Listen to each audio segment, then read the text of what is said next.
You're watching BBC News at 9 with me, Anita McVeigh. The headlines.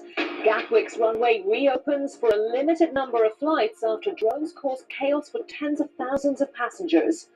More than 20 police units continue to search for the drone operator. The Transport Secretary insists passengers will be safe.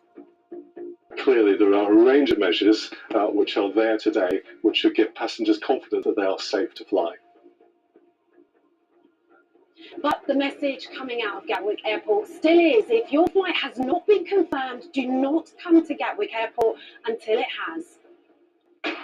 In other news, US Defense Secretary James Mattis resigns a day after President Trump announces the withdrawal of troops from Syria.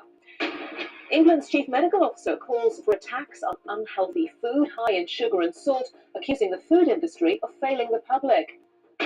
And Ole Gunnar Solskjaer has spoken to the media for the first time since being appointed Manchester United's caretaker manager.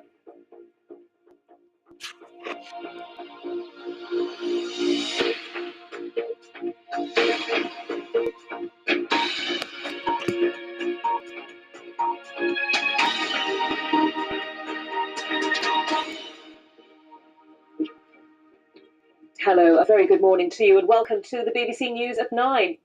Gatwick Airport has reopened its runway and is planning to operate most scheduled flights today, but passengers are being warned to expect delays and further cancellations. Dozens of sightings of a drone over the airfield led to the cancellation of all flights yesterday. This morning, the Transport Minister, Chris Grayling, said military technology was being deployed by the Army to safeguard Gatwick, but that the drone operator remained at large. Well, since Wednesday evening, there have been 50 reported sightings close to the runway. 765 flights were scheduled to leave or depart today, but passengers are being advised to check if those flights are affected. 126,000 passengers have been caught up in the chaos, although some airlines have managed to reschedule flights from other airports. Well, let's talk now to our correspondent Chichi Izundu, who's at Gatwick Airport for us. And Chichi, bring us up to speed on arrivals and departures and what the best advice is for passengers today. Well, as you said, Anita, the runway was opened earlier this morning. The first flight came in from Shanghai around 6 o'clock this morning, and the first flight to depart went to Lapland, of all places. A very popular destination, as you can imagine, at this time of year. Now, Gatwick have been saying and really insisting with passengers not to come to the airport unless your flight has been confirmed with your airline. You have to check. A number of passengers, though, still are taking their chance. They're trying to see whether they can get on any flight. 765 flights were scheduled to depart from this airport today, but at least 100 of them have been cancelled, and that is due to the backlog of all of the cancellations from yesterday's flights.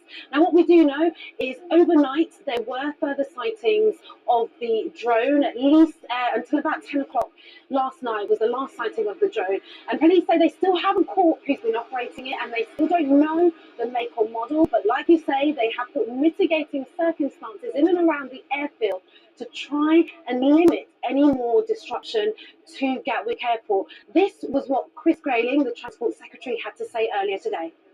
Well, it's a different kind of disruption. I mean, it's certainly, there's no evidence that it is terror-related in the conventional sense, not linked, as far as we're aware, to an international terrorist group.